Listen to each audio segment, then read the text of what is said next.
What up, y'all? Welcome to another episode of Two Lost Conversations. This is where we have some interesting conversations with some of the dopest, talented people that we have in our community, because we have so many people doing amazing things. So I wanted to tap in with one of these folks today. We have Oblé Reed joining us today. Oblé, how you been, man? Bro, I've been good, man. Life's good. I can't complain. Just staying busy. Yeah, you been doing good? Yeah, I've been good. I have to apologize. I only recently kind of started doing some research into kind of what you've been doing and some of the traction that you've gained. It looks like you got some good momentum. How are you feeling about things just in this moment as an independent artist? How are you feeling about things? I feel good. I feel like right now it's just like I have control over everything, right? So it's like I'm the one who's driving the shit forward. I'm the CEO of my company and I am making decisions. Obviously, I keep a team around me, but everybody is for the project and for the betterment of the project. And so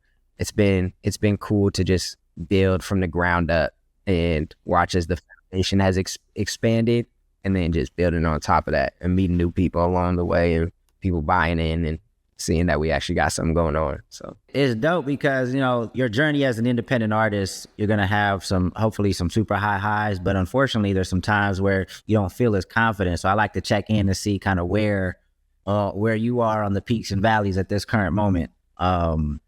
So you mentioned you do have some pretty good momentum now, but I'm sure it didn't always just start out like with great momentum. What do you attribute that momentum to? How did you get this momentum? It was a lot of intentionality. Like I'd spent an entire year before putting out my first debut project, just planning and knowing who I wanted to be, where I wanted to be, what I wanted to do with the project, what I wanted to like accomplish and set my goals. And I literally built out the school in me. School used to be like my thing. So like the school in me, I built out like a 70-page presentation on everything that I wanted the brand to be, from the clothing, from the visuals, to the music, to the marketing, to like the extracurriculars in my life, like running, self-care, like all of that stuff, where I wanted everything to fit in. And I had the whole plan. And so by the time it came to actually start rolling out the music, it was just execution at that point, right? And we stuck to the plan, and we weren't trying to go for virality or like, you know, try to rush the numbers, because you can't have expectations for something you've never done before. So it was just going in with a plan and following it through and knowing that no matter what, this is going to be a foundation for everything that comes later. And so for me, I was lucky that it stuck and people rocked with what I was doing, but it just stuck with intentionality and consistency. That's all that it was. So you literally put together a 70-page plan on how you gonna do this. I do it for every single one of my projects, every chapter. I make sure that we know going in, this is the goal, and obviously things are flexible and it shifts and things move. But so the very first project you put out did well? Yeah. But I'm assuming you had to have made music before this though. Like, when did you start making music? So I started making music. I started putting out music when I was like in 2017. Okay. Like the summer of my junior year, high school. And I was going by a different name.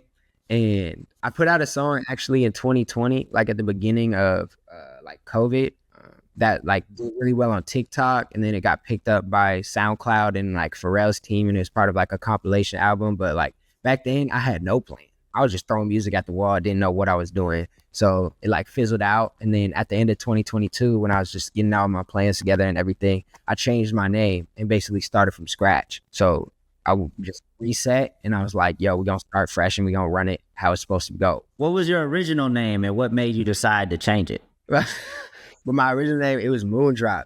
And it's crazy because it literally had, like, what do I have to do with space, bro? Like, literally, I don't have nothing to do with space. And I got it because I was at a church camp last summer and I rapped in front of the church camp, and my counselor was like, oh, you need a rap name. And I was like, all right. And he said, Moondrop. And I ran with that. Like, I really was putting music out. Like, I was like, bro, who is that? What is that? So then I was like, bro, I'm doing all this preaching authenticity and talking about being yourself, and I'm running under this random character that don't mean nothing to me. So Oblé's like my given name. So that's hilarious. The camp counselor just named you Moondrop, and you decided to rock with it. You was just like, all right, let's run it. Like, that's wild. Like, what? Literally no decision making. I just said, all right, sure. Let's go. That's hilarious. So what about on what were you doing around this time on socials? Like, were you getting people familiar with your music? Were you doing freestyle? What kind of content were you posting at this time? Like the time when I was my old name or the time when I started rolling out? Yeah, like, and then because I'm assuming you had at least somebody following you, via Moondrop, and then you changed it. Like, what kind of stuff were you posting under Moondrop? And then when you did the rebrand, was it a lot of the same stuff, or did you kind of switch up the style and content? It was definitely a switch up. When I was Moondrop, it was definitely like I was doing freestyles, and it was like I had one video for this track called Loose Change, which is the one that blew up on TikTok, and that was like my claim to fame at that time, and where I got a lot of my followers. But honestly, I didn't really have like a videographer that was like following me around or doing nothing. So it was a lot of just like off the phone and me trying to figure things out and just throwing stuff out the wall. But when I switched my name and started building out this next plan, I had my creative director, Nash Pearson, who I'd been working with for like 2 years or so, just trying to figure out, even when I was still Moondrop, we were just trying to figure out how to work on stuff, and we'd shoot random little things here and there, but it was never like super intentional.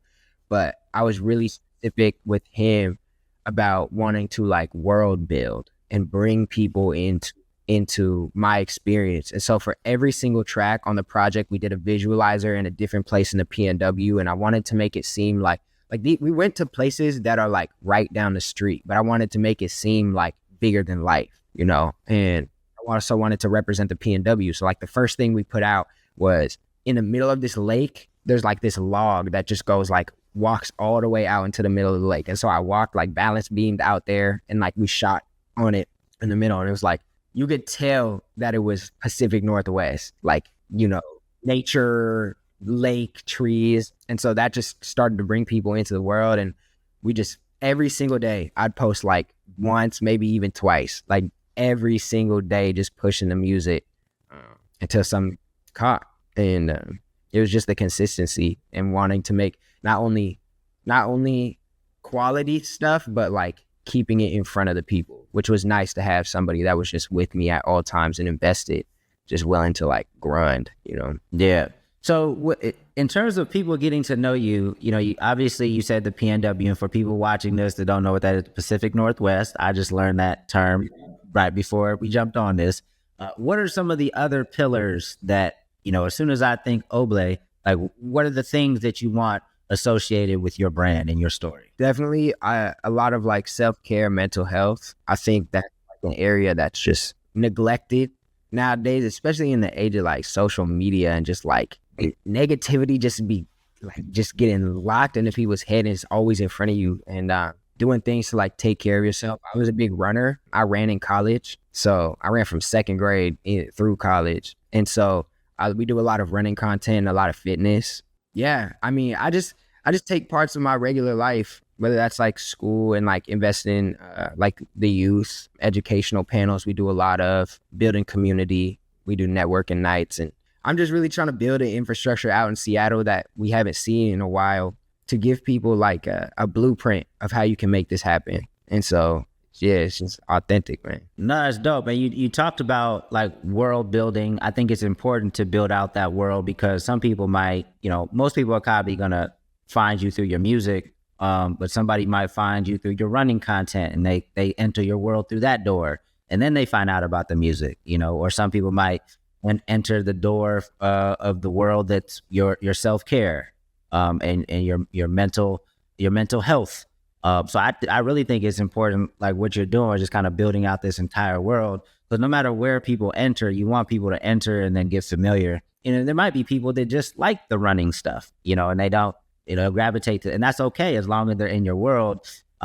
You'll present them an opportunity to buy some merch, maybe come out with your own line of running shoes at some point, or, apparel, so the world building, the fact that you're already on that, and that's what you guys are building towards, is dope, because that's kind of what you got to do.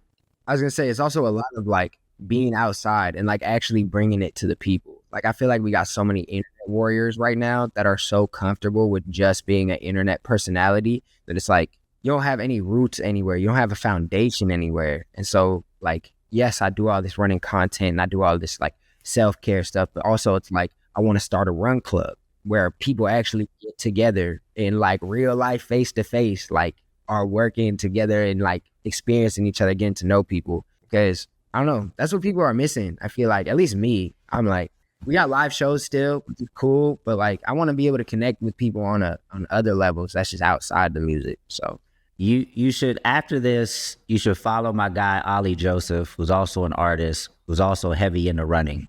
I'm not heavy into running. I might run, 2 miles at the most before I start my workout.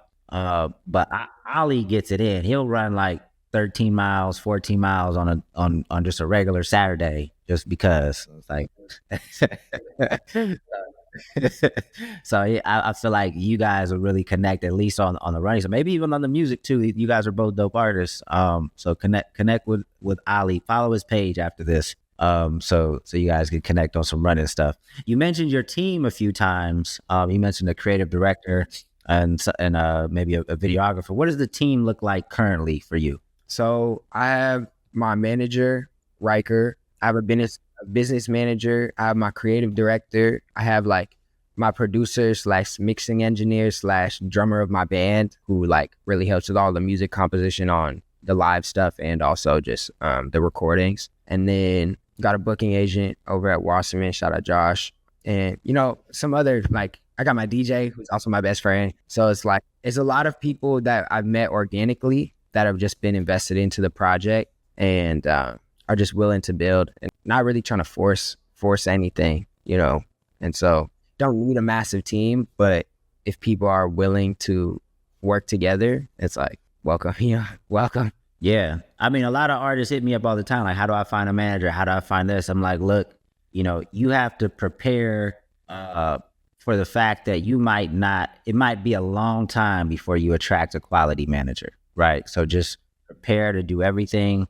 Prepare as if you got to be a one-man band. And then as you're grinding, as you're proving yourself, as you're getting better at the things you do, you'll attract the right people. That's what I believe. I mean, some people are fortunate enough to maybe have or know some managers really early, but, just assume you're going to be a one-man band until, the right folks come along. It's amazing that you have a team like this. Like, how do you guys typically communicate? Do you meet weekly? I'm sure you talk to your manager every day, but like, how do you guys operate? Yeah. So most of it is like, we'll have weekly meetings or like 3 of them are out in New York. I'm not out in New York that often. So it's a lot of phone calls weekly and just making sure everybody stays on the same page. I have weekly calls with my A&R who's out in OKC and just making sure that we're developing and everybody's staying on the same page. And then, I see my manager all the time. I see my manager every day. Engineer, mixing, producer, drummer. I talk to him all the time too. I mean, it is a small team and you reference it as a small team, but it's a much bigger team than a lot of artists have, right? Like not that many independent artists have an A&R, right? What made you decide to bring somebody on in an A&R capacity, and what specifically does that person do for you? So I was actually, like you're saying, some people are very fortunate to have people buy in early. And quick story, I used to work as an engineer at a studio. I taught myself how to engineer during COVID, built a studio in my tree house in my backyard and taught myself how to engineer there, then got a job at a bigger studio. And we used to run open sessions every Friday where anybody from the community could pull up and record for free from like 5 p.m. to 5 a.m. And we also had a lobby space, so like clothing brands, videographers, producers, like designers, anybody would just show up and it was like a big community event. And my now manager pulled up, she with her other artists who were in town for a show and got invited, pulled up, and I ended up playing some music at the end. And she was like, oh, like let's be internet friends for now. Gave me her business card. And then I ended up watching like a 3-hour interview that she did and took notes on it and then sent her an email like, this is what I learned, da-da-da-da-da. I'd love to like buy you lunch and just pick your brain. And so she then ended up signing me to her like development program, which is where like the A&R that I have now came into play. My business manager, like her, my manager, that's where that team kind of got solidified. So they were already a team prior to me being introduced. And now I'm the only artist there. And so they're all my team. But what does the A&R like do for like, do you, I mean, obviously they probably give you feedback and things like that, but like, how did you build that relationship so that you trust the feedback, you buy into the feedback? Maybe sometimes even when you are skeptical, do you still kind of go with the feedback? How does that relationship work? I went into the situation with trust because my A&R used to work at majors prior to working with me. And so I already had respect for them in terms of their experience. But I always think like I'm very opinionated and I definitely know who I want to be and where I want to be. And so, but when adding people on that I feel like have, I don't know what the word is, like can add something, I give like 6 months of like, all right, I'm going to trust you on it. Like you're gonna give me this, and then after 6 months, if I feel like, what were we even doing? Like none of that was working. Then it's like, all right, let's reassess. So like, but that first 6 months, like everything that I was learning, I was like soaking up like a sponge, and it was applying it to my real life. Whether that was live shows, whether it's interviews, whether it's like just regular life things, dealing with friends, and that dynamic. They just helped me in like all facets of what it means to have music be your career. And development, artist development, which we don't have a lot of. We don't. We need it. We need it back. Is there one thing that you were fighting for the longest and you were like, oh, that shit actually kind of works? Like, is there anything off top? I think setting boundaries with my friends was probably the hardest thing of all time. I'm like, bro, what do you mean? I was like, bro, that's the homie. Like, no, what are you talking about? What are you talking about boundaries, man? Like, we was in the studio yesterday making cuts. What are you talking about? But I think like just the balance of like personal and business and being able to find that separation and being able to communicate that. Cause like a lot of those conversations were hard. And they're like, bro, you need to set this, you need to have this conversation and set this boundary or it's going to get out of hand. And ended up blowing up in my face and making things way harder. Like, all right, fine. Fine. I'll get ahead of it. Like I try not to, like I don't manage any music artists anymore. I do manage a comedian named Big Job, but with him and I went to college together. So I've known him forever. It's a different type of relationship. But, I would encourage, if you have somebody on the team that has experience, like real experience, like value that. Because you can learn a lot from like I could be a huge asset if I was like I don't want to manage any music artists anymore. I don't have the patience and it would have to be a rare exception. But like we did a lot, and there's a lot to learn from the experience of people that have really done it. So I encourage artists to really you don't got to listen to everything. Everything's not going to be for you. But be open to, especially if they're on your team, you got to value and respect, what they bring to the table and the role that they sit in. There's no point in having them in that role if you're not going to listen to, what they got to say. So, it's dope. It sounds like you guys have a very healthy team. Sounds like communication's on point. What are you guys excited about for 2025? Since you missed a plan, like what's going to happen in 2025 to kind of take this to the next level? What are we looking forward to? For 2025, I think it's been building a foundation, and now it's time to elevate.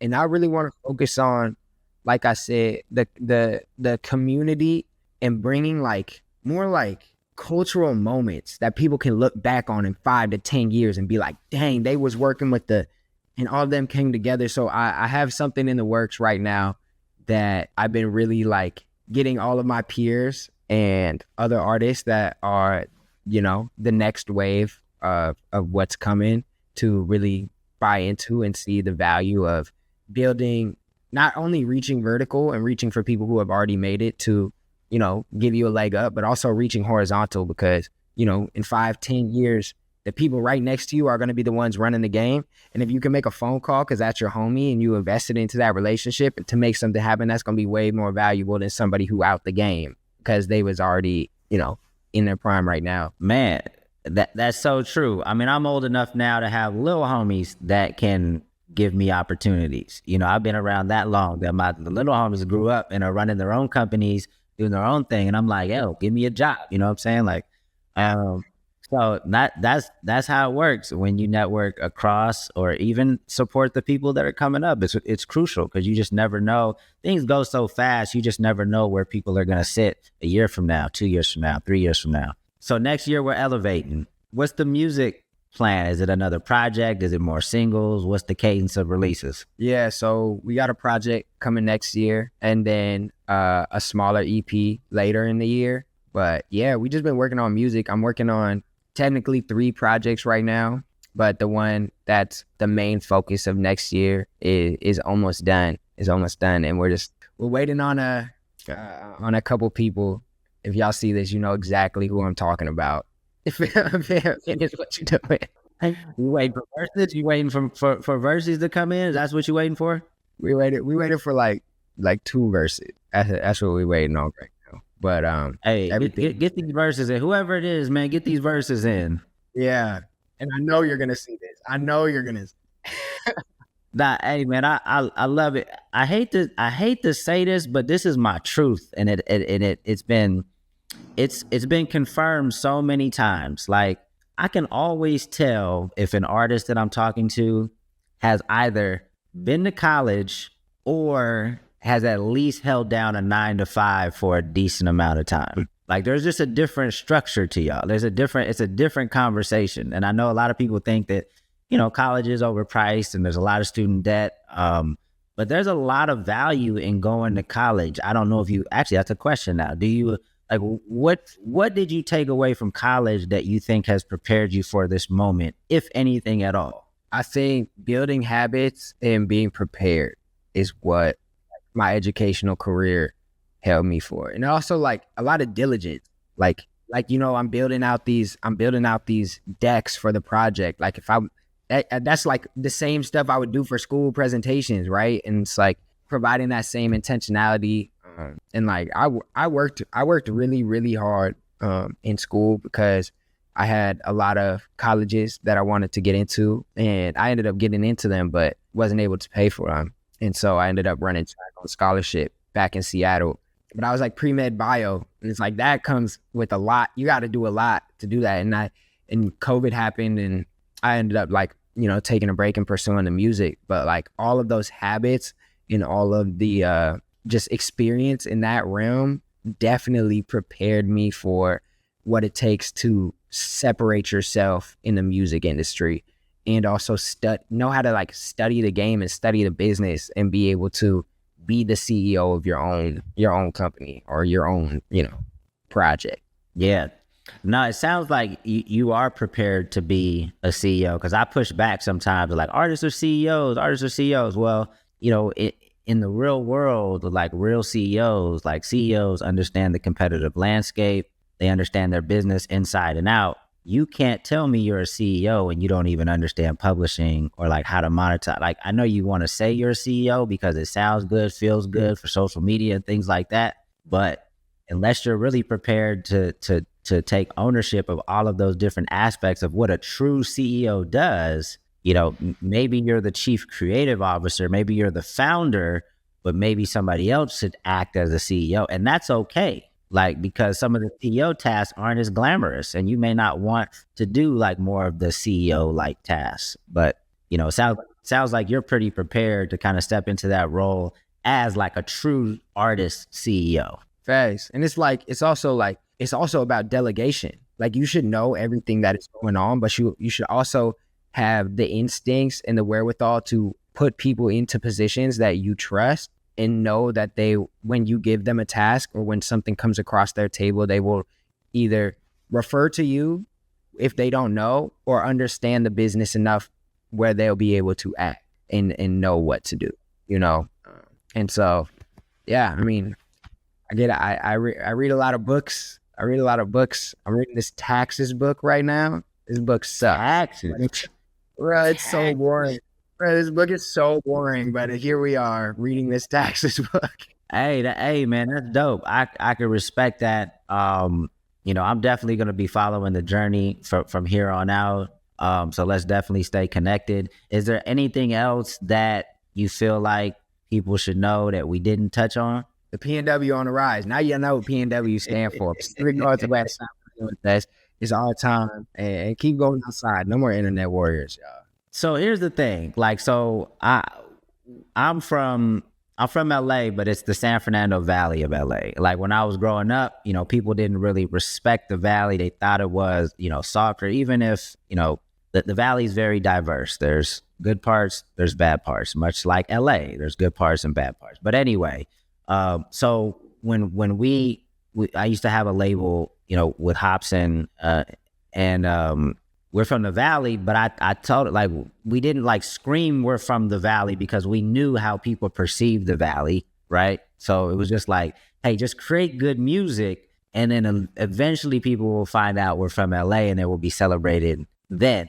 So the fan base started elsewhere, it got bigger, and then once they started to see all the numbers, then LA was like, oh, they're from here too. Like, so I basically, long story short, I'm not telling you one way or the other. I'm just saying how it worked for us. Like, I probably wouldn't. I mean, be proud of where you're from, represent where you're from, but like, I was always conscious of how other people perceived where we were from. So, you know what I mean? If that makes any sense.